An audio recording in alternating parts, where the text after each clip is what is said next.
This is CNN Tonight. I'm Don Lemon. 1 a.m. here on the East Coast, live with breaking news. Democrat Conor Lamb declaring victory in the special congressional race in Pennsylvania. But this race is really just too close to call until every single vote is counted. We expect to get results from Washington County's absentee ballots sometime tonight. So continue to follow. It is a nail-biter. I want to get right to CNN's Jason Carroll. He's at Lamb headquarters, and back with me, Van Jones and Steve Cortez. Okay, so Jason, you first. Talk to me about this close race, this nail-biter. But minutes ago, you're at Lamb headquarters. He came out, he declared victory. I mean, we expect we may get more outstanding votes even tonight, but he's confident. Well, the campaign feels confident that they have the votes, that the math is in their favor. They waited and debated for some time before finally coming out and Conor Lamb declaring victory. He did his part to talk about the nature of his campaign, called it a grassroots campaign. He thanked the labor community, which the campaign really has felt all along has really given them a boost throughout this campaign season. And he also talked about the need for the political climate to change. He talked about that, saying people are tired of the shouting on TV. He said, quote, especially in politics, he said, our job is to attack the problems, not each other. The crowd obviously loved it. It's been a nail-biter all night long. In the beginning, Conor Lamb enjoyed what some thought was a comfortable lead, and throughout the night and into the early morning, we saw that lead erode. Throughout the night, though, the campaign, as I've been checking in with them from point to point, felt fairly confident throughout the evening that the numbers were going to weigh in their favor. That's why by the end of the night and early into this morning, Conor Lamb has once again come out and declared victory. Rick Saccone, for his part, says this race is not over. They believe once all those final absentee ballots are counted, things will end up weighing in the Saccone camp, in the Saccone corner. But as for now, Conor Lamb saying the time now has come for Democrats to regain their voice. They feel as though they've been able to do some of that tonight. Don? Jason Carroll at Lamb headquarters. Van Jones. Lamb basically ran, though, as a Republican light. There's not much daylight between policies, on even though one is a Democrat and one is a Republican. What is the lesson for Democrats here? I think Democrats have to release a certain kind of ideological stranglehold on people who want to run in districts that are not like the districts, in New York and California. New York and California, I've got roots in both places, love them to death, but I also grew up in the rural South in a red state, and you just can't have the same kind of litmus tests in Birmingham that you have in Berkeley.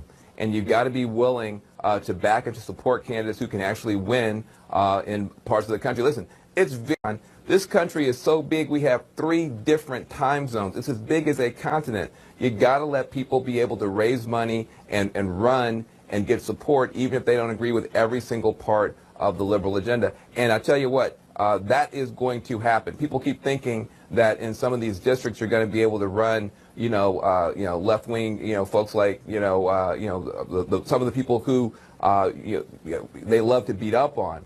But here's the reality. People are smart locally, and you're going to have a lot of smart local Democrats who are going to learn from this, and they're going to put the right people forward. The Republicans are not going to have it as easy this time, because people know we're going to put up a big fight. 4 different time zones. It's that big. You said 3. There's 4, and if you count Hawaii, there's 5. So it is a very big country. Let's see. I'm gonna mark that, because I do want to talk about at some point with my panel here in the studio about this litmus test that Democrats have had for such a long time for their candidates, and maybe things will change when it comes to this. Steve, so what do you think this race came down to? Was it a referendum on Trump, or was it more than just that?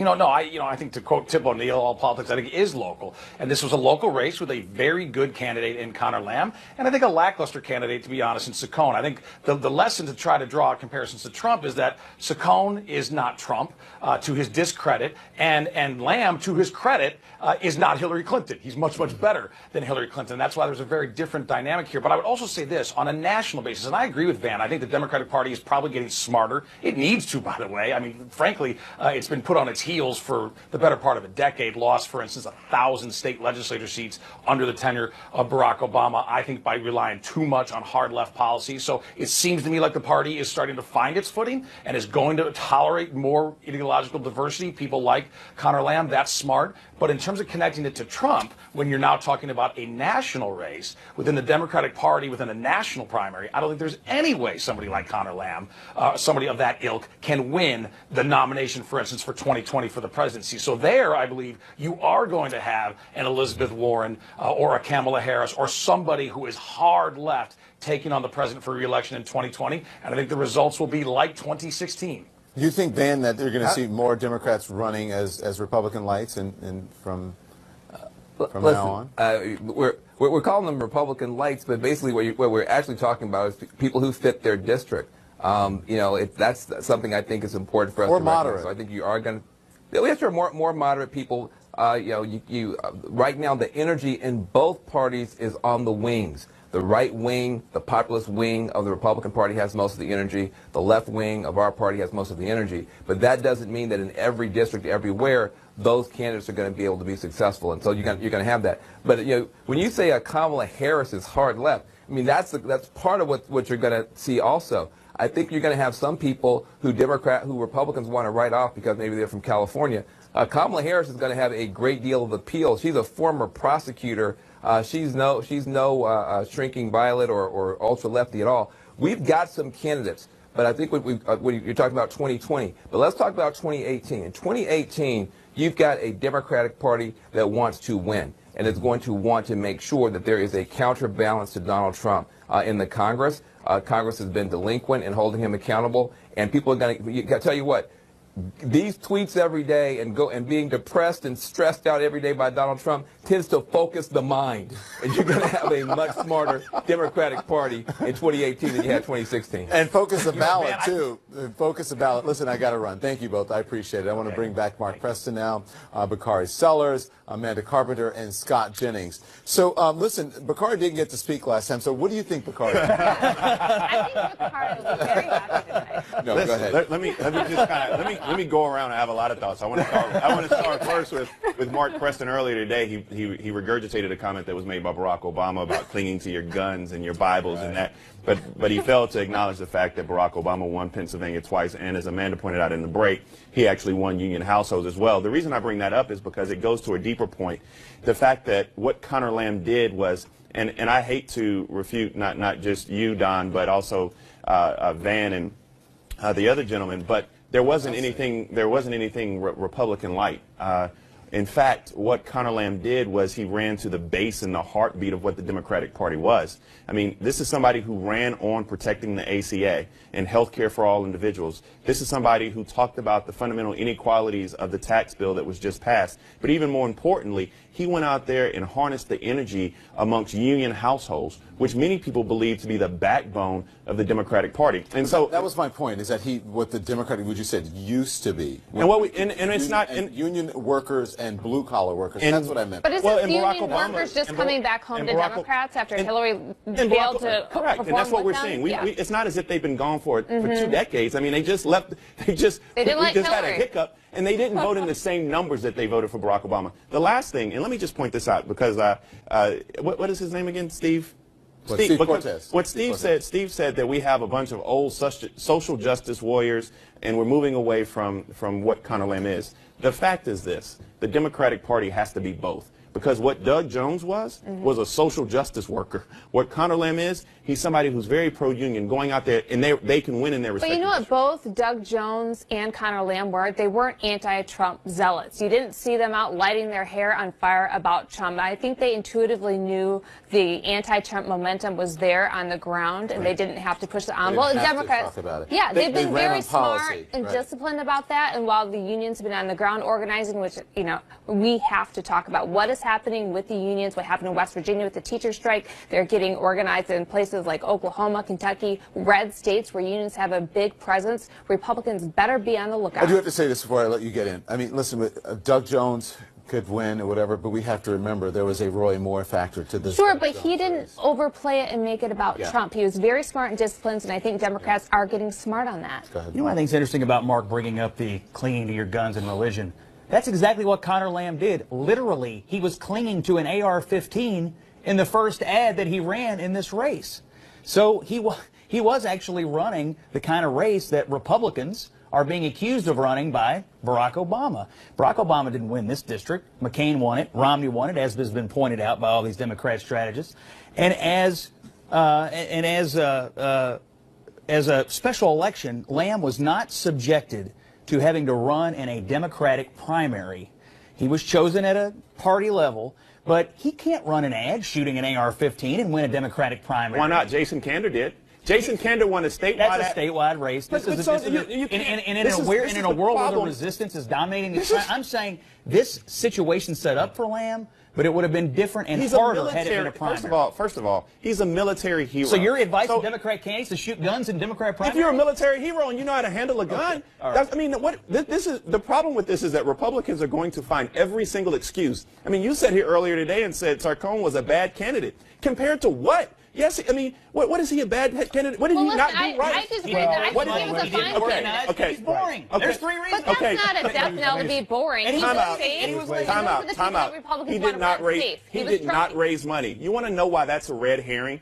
Because Republicans, not just his campaign, but special interest group, they outspent Conor Lamb. So however much money he raised, the Republican Party spent more money in this race than the Democratic Party. They have a lot of money. I've never asserted otherwise, but candidate to candidate, almost $2 million. But candidate to candidate, Saccone was far lazier. He got outworked by Conor Lamb. I'm not disputing that. I mean, that's a fact. Like, I agree with Bakari on this. I don't think Rick Saccone was the worst candidate. If he was boring, well, guess what? There's a ton of Republican candidates who are boring that don't have the benefit of being in a district with 20 points. What if you're a boring Republican in a district that's +2 for Trump, +5, +10? You're dead. The local people will tell you of the 3 people seeking the nomination, he was by far the worst of the 3. So compared to what? Compared to the other people who wanted to run. But he was down the line a pretty reliable Republican who was Get away from Lamb. They ran a good race. You're like, this is a circular firing squad, because just a minute ago you were talking about the fact. Let's stop the gun talk. You were talking about the fact that a good Democrat couldn't win a primary, and now you're saying a good Republican couldn't even win his own primary in 8. Like, it wasn't a primary. It was chosen at the district. That's what I'm saying. They made a bad choice.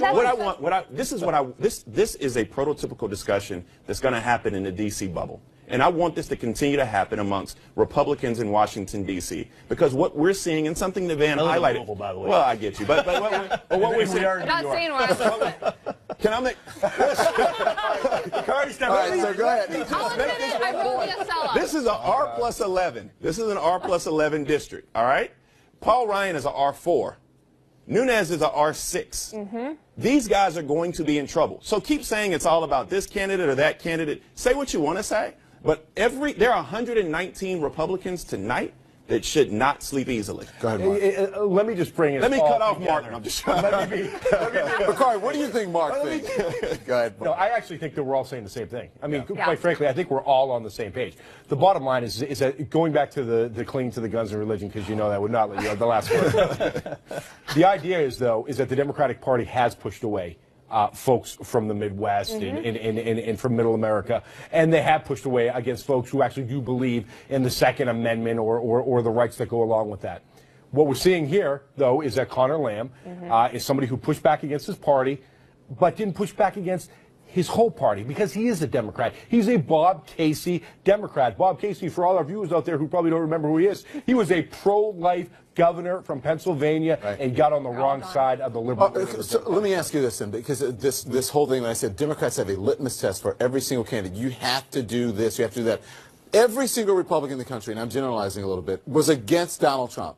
The moment he got the nomination, everybody fell in line.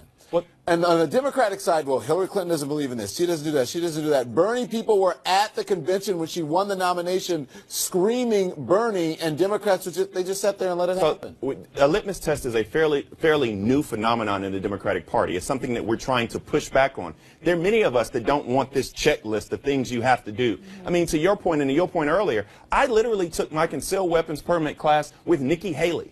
We took our class together, okay? You didn't. You failed, though, right? So who's the better Central right now? Goodness Go ahead. gracious. But my point is that we cannot have a litmus test. We cannot have a litmus test as Democrats. What we fall into. How do you say that to people who are marching, all the resistance to the people who are marching up, the millions of people marching up what you saw in the Women's March and what you're seeing across the country is people coming together on various issues, whether or not it's common sense gun safety regulations, which you hear Democrats talking about, or reproductive rights, or what's going on our federal benches. There are a collection of issues, and we have that energy. Democrats are not one thing. We are Connor Lamb. We are Joe Manchin. We are Bakari Sellers. We are everybody and everybody in between. Okay, I'll see. We'll see. I don't know. I don't know about that. I mean, Hillary Clinton faced sometimes bigger headwinds from members of her own party than and we she lost. faced from Republicans. Hopefully we learned that lesson. There you go. That's all I'm saying. Okay, stick around, everyone. When we come right back,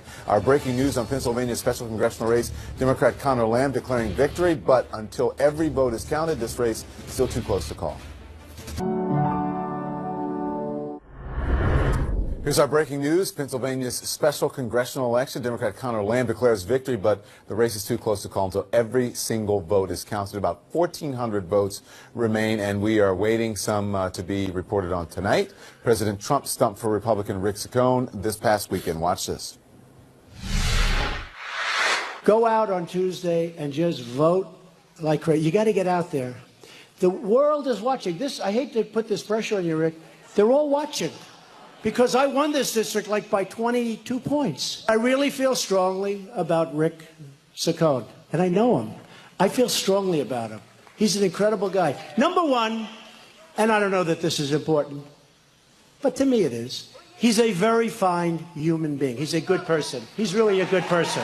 Personally, I like Rick Saccone. I think he's handsome. I want to bring in CNN political commentators Simone Sanders and Jack Kingston. You want here. Jack, president and vice president, the family, they campaigned for Saccone over the weekend, and yet, here we are. You know, they went in there, they tried their best to prop him up. I actually was talking to a consultant, Axiom Strategies, earlier tonight, and they said pre-Trump's visit, he was down by 6 points. So the president did give him a bump. Not enough. There's no question about it that the party out of power is a little bit more motivated.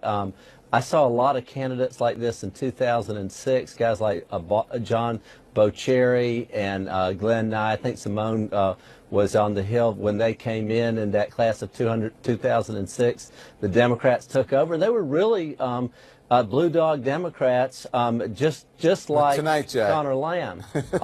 Just like him. I mean, look at him. He's pro-gun. He's personally pro-life. He's pro-tariffs. He's pro-tax cut. He's pro-coal. He's really out of step with the Democrat Party. That's not true. So let me. Well, excuse me, Simone, but those are all his positions. So. But it's not true that he's out of step with the Democratic Party. It's anti-coal. No one is anti-tax cuts when it's tax. No one is anti-tax cuts when it's tax. She was quiet while you spoke. Go ahead. Not tax cuts for the wealthiest Americans, which is what this tax bill is. A tax bill that's not popular, by the way, which is why Republicans, particularly in this Pennsylvania district, started running away from the tax bill. This is what I think folks are missing tonight, Don. The Democratic Party is a party of a number of factions that have organized under one umbrella of a shared set of values, if you will. Not necessarily a shared set of issues, because if you get 5 Democrats in a room, they might tell you they stand for 5 different things. The lesson from this is that, look, it's not an either or, as Bakari was saying. It's a we can do it all. And so we have to run candidates that are authentic to their message in spaces and places that connect with the community. And so you can be pro-choice, you can be pro-working people. You have to understand the factions in your district. And I think is that the party you want to be? It's not the party that you had been, especially in 2016. But here's the thing, though. The Democratic Party is always shifting and changing. I'll remind you to pass the Civil Rights Act, okay? So the question on the table is, what will the Democratic Party look like a year from now, 2 years from now, even 5 to 10 years from now? And the answer to that question lies in which factions rise up. And what lessons are learned? Because if there's a lesson learned from this and all the other special elections that we have been covering throughout the past year or so, is that Democrats have to sort of rejigger a little bit and figure out where they go. And maybe they have to run candidates that are more conservative. Go ahead, Jack. But I'm just saying, Simone can disagree, but he is out of step with the Democrat majority in Washington, D.C. He's pro-gun. He's personally pro-choice. He's pro-tax cut, meaning the Trump tax cut. And he's pro-tariff, meaning the Trump tariff. So these are not sustainable positions for a member of the Democrat Party in the Democrat Congress today. And Don, we've seen it before, because in 2006, many moderate Democrats, just like Conor Lamb, were elected, and they were all tossed out because they couldn't identify with either party. Some of them got beat in primaries, and a lot of them got beat in general elections, because that's not what the leaders that they elected stood for when they got to Washington, D.C. And is he going to consistently stand for Tim Ryan over Nancy Pelosi? He may for a while. I mean, Gene Taylor from Mississippi, who Simone knows, he did that for many, many years, but eventually it catches him. Okay, and so, go ahead, Simone. Look, I think that Democrats should be excited across the country tonight. This means that the blue wave is real. I think we saw in Alabama that the blue wave is real, but I want to caution folks. There is no blue wave in this country without black and brown people, without working people. So you have to understand who are the folks in this district. And where national Democrats mess up, where the D-TRIP and the DSCC and all these, and the DGA, when they drop in and they do not take stock of what the climate is on the ground, that is when we mess up. We took stock of the climate, and I think we're going to do well come this fall. So, listen, Dana Bash threw out a number earlier tonight that's significant. She said 114 House districts that are even more competitive than tonight. More competitive. That's got to scare Republican colleagues on Capitol Hill, Jack. There's no question about it. And I'm saying I think this was a very significant victory for the Democrat Party. I would say that the Democrats keep bringing up Alabama. They're absolutely wrong on that. Not only was not only was it all about the good judge down there being a terribly flawed candidate, but that the attorney general race down there and the tiff between the governor and Luther Strange, that had so much to do with it. But, Simone, so what I would give you is you've won these state legislative races. I think it's 36 or 37. 39. So I mean, that's to me where the story is. Jack, let me ask you something. So he won by 20 points. And then tonight, I guess, well, almost 2 years later, you can say, it's not quite, a year and a half later, he possibly, the Republican candidate possibly loses. That doesn't scare you? No, it does scare me.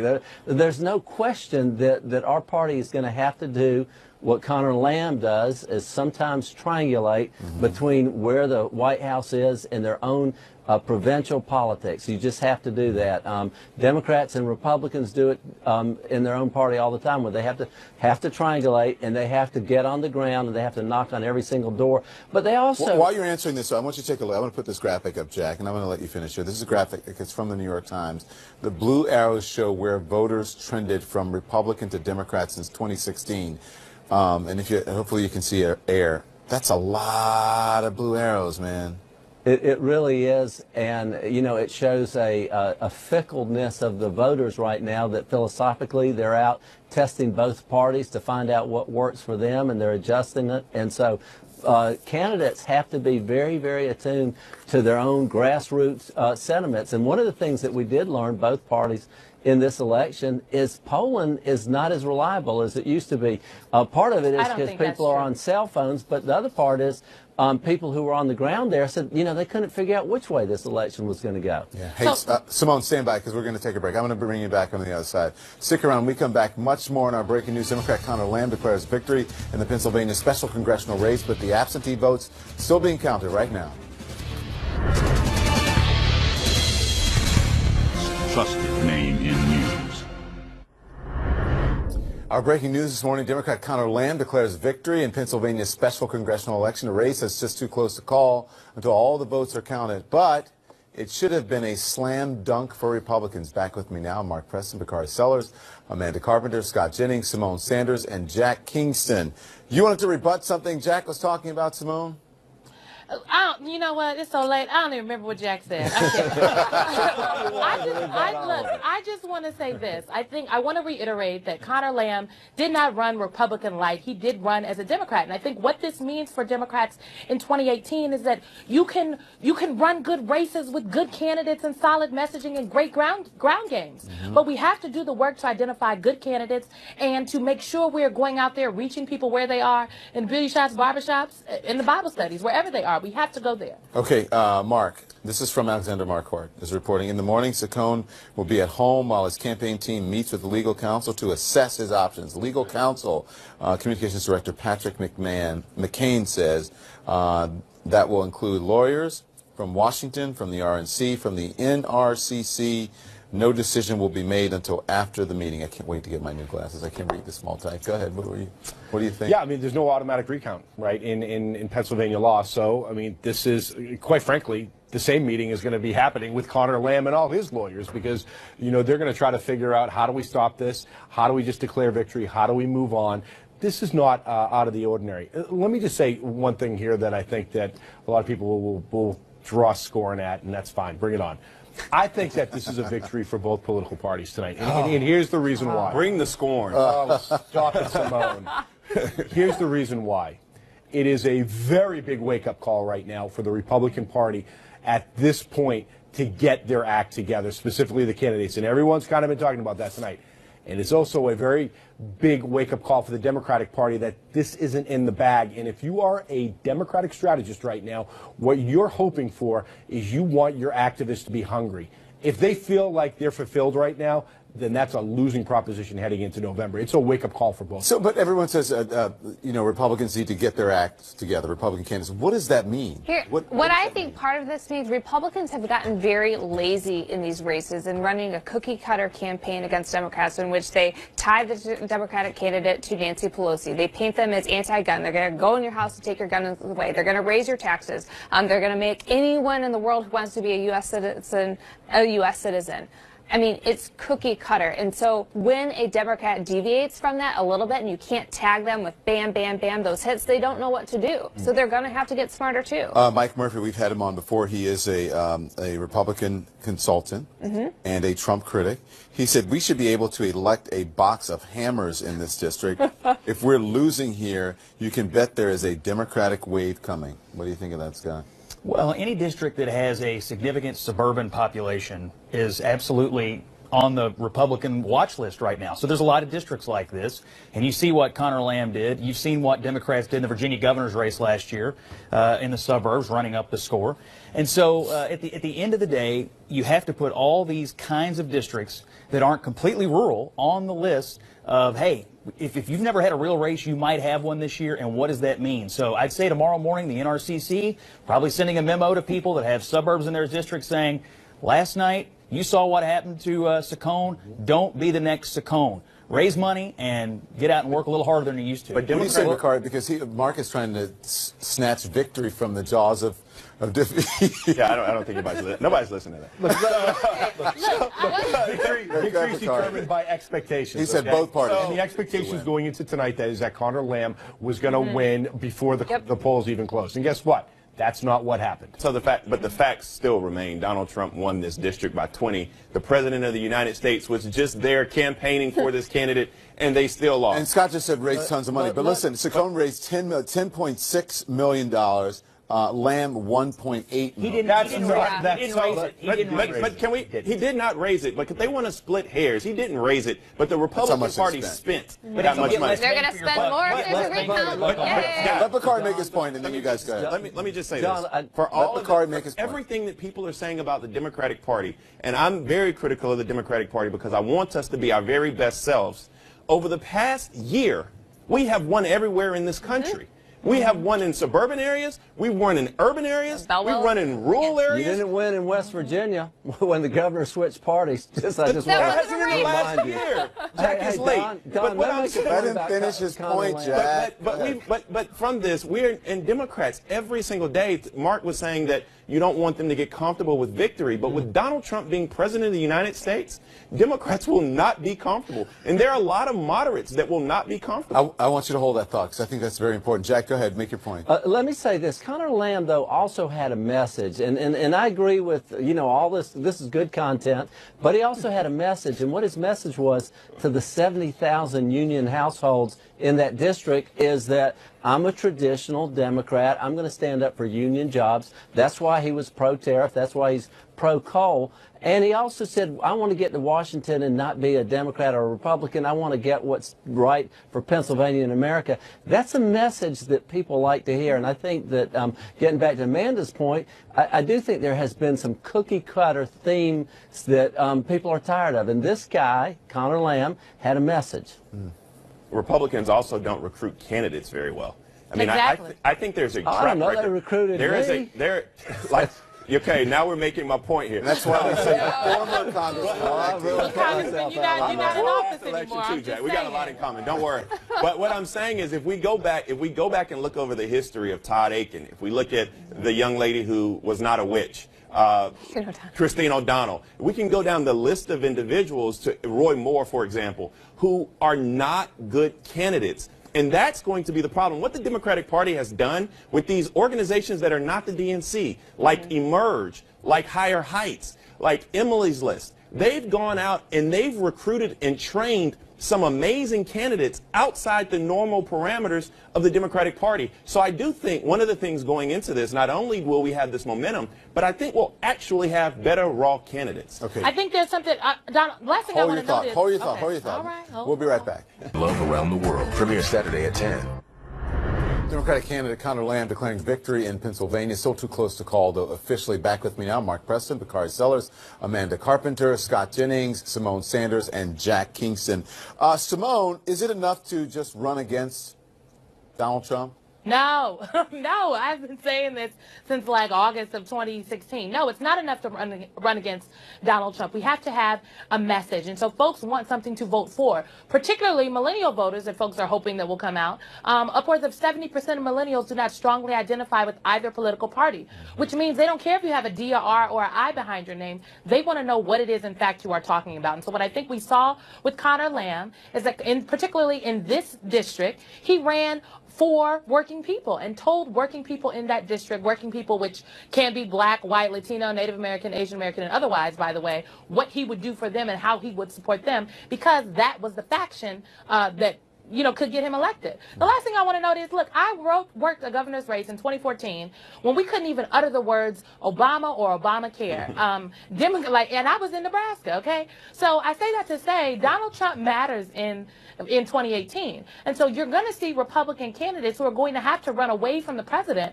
to avoid getting swept up in this wave that is not necessarily anti-Trump in some respects, but a wave of folks that they just want to elect officials that are going to go to Washington and get to work and do something for them. Donald Trump is not actively demonstrating that he can do that, and neither are Republicans on the Hill for that matter. Which brings me to my next point, because you have all this upheaval in the Trump administration right now.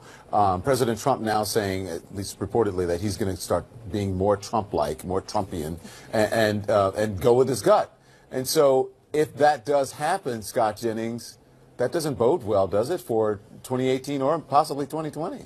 Well, I mean, if it manifests itself in the president having a cabinet and a staff that he actually gets along with and listens to and trusts and can deploy, that would be a net positive. I mean, at the end of the day, we're referencing the Tillerson move today, or yesterday now. He wasn't working with his Secretary of State. I mean, he calls up the South Koreans and makes a meeting with the North Korea leader and doesn't even tell the guy. So if being more Trumpian means getting a staff that he gets along with and that helps them move their agenda, fine. The other issue here is they've got to get back on the economy. The president did like 1 or 2 events on the tax cuts and the economy, and that was like 6 weeks ago. We haven't talked about it since. The economy is blazing. Friday's jobs report was huge. And no one is talking about this in the Republican Party except a handful of press releases. That's the only track back. Well, that's what Gary Cohn, but that's what happens. You could talk about these things, but that was my whole point. There's such upheaval in the Trump administration that it gets drowned out by all these things. And for him to say, everyone says, nothing to see here, move along, there's no chaos. Well, you got Cohn, you've got Tillerson, you have Hope Hicks, then you have Porter before that, and then who else? But I mean, we have talked about the economy because Donald Trump and Michael Cohen stimulated the economy by giving Stormy Daniels $130,000. And so we've been talking about this day after day. That's just an example of the chaos that this White House is bringing on, and people are tired of that. People are growing weary of that. In South Carolina, I have moderates, Republicans, evangelicals that all come up to me and say, I don't know how you do it on CNN. It's so much news. It's all the time. We are getting so tired of this. At first, people found it to be cute. Now, people are tired of it. Yeah, I get even Trump supporters say, I don't know how you do it every single night. I mean, I would just like to say that Bakari won the bet, if anyone's wondering. how to get Stormy Daniels. But don't you think, hold on, Jack, I do think that a lot of, some of the headlines, some of the shakeup, and this is just me, as someone who's been doing this for a long time, is that the Trump folks are working overtime to try to push Stormy Daniels out of the headline. They're working with it. I don't think they have a message. You do remember that this is Infrastructure Week. Yeah, I don't think it's so much they're intentionally creating chaos. You're seeing Donald Trump take a hold of his presidency. I mean, forget team of rivals. He wants a team of ditto heads. He specifically said that he wants Mike Pompeo because he thinks, like me, we're on the same wavelength. He wants people who will reassure him and will carry out whatever he wants with blind loyalty. The end. And that is the job qualification. Does not want to be challenged. Does not want to be challenged. Told that he is wrong. And Jack, of course, is going to say we're wrong. So go ahead, Jack. I don't believe that. I know that it's very popular to say all he wants is blind loyalty, but I don't think that's the case. I served with Mike Pompeo. He's an outstanding guy. He graduated top of his class at West Point. That's a big deal. Went to Harvard Law School. He was a captain in the U.S. Army. He started a business, sold out, and started another business. Not wanting blind loyalty? Listen, that is true. Mike Pompeo is a good guy. He is qualified. But let's remember that one of his first acts as the chief of the CIA was to go chase down conspiracy theories about the DNC hacking. I mean, that was one of the first things he did to kiss up to Trump, and now he's been promoted. Well, he's done an outstanding job at the CIA. You don't have any criticism of him. But one thing that people are also forgetting is he's 54 years old. That's a job that's a 70-hour-a-week grind, and he is a guy who I think can put a lot of energy in it. Tillerson is a fine man. I was a big fan of his, but I think that there will be, beyond chemistry, a new kind of energy that I think that the president just wants to have in there. Old. I just want to know. You just said Rex publicly Tillerson was shamed too old Cohn to and be the Tillerson, and they're Secretary of both State. done, Jack, because they weren't. They didn't give blind loyalty to him. He publicly shamed them for it. It's not that their policies were terrible. Most Republicans, most people in the country agree with their policies. It was the president who didn't. He didn't like that. Can you tell me a president that did not want loyalty in his cabinet, though? I can't think of one. It doesn't matter if they're Bill Clinton or Barack Obama. Hold on. Give me one. Hold on, Amanda. Sorry. Give me one that shamed so many members of his own cabinet, including Jeff Sessions, and on, as this current president does. I can't do that. But let me say this. I don't know one who doesn't want loyalty. And stylistically, Don, I agree with you. Okay. Go ahead, Amanda. Sorry. Hang on. No, one of the other stories that got lost in the chaos today was that an official at the immigration facility, he was being asked about the deportations happening in California, and because he couldn't back up the administration's assertion that a warning that the mayor in California had given to the immigrant community, essentially to get out that deportations were coming, didn't lead to a fewer number of deportations. He couldn't back that up because they had a similar number as they'd gotten in the past. And so instead of giving the journalist the proper information, he was told to just refer the journalist to previous statements that Sessions had made. He didn't want to do that, and he said, listen, I don't want to pass on bad information. I don't want to deflect for this information, so he has to go. And he went. My biggest problem with these staff shakeups is, first of all, there's way too much turnover. Barack Obama had 2 secretaries of state. Each one of them served for 4 years. We're already on his 2nd secretary of state right now, speaking of Donald Trump. But my problem delves a little deeper. I have a problem with the level of competence of the people that he's bringing into the White House and surrounding himself with. Rex Tillerson came with a great background. Rex Tillerson was a horrible Secretary of State. He hollowed out the department. But you can make a credible argument that he deserves to have that appointment and be in the White House. But people like Scaramucci, people like Omarosa, people like Seb Gorka, people like Stephen Bannon. Yeah, put the faces up. Go ahead. But I mean, these are individuals that have no business in anybody's White House. They have no credibility, and they do not have the level of intellectual capacity to do the job necessary. And I don't know if we want to, I mean, I want to be as generous or as kind as possible, but this is a fact that he does not hire the very best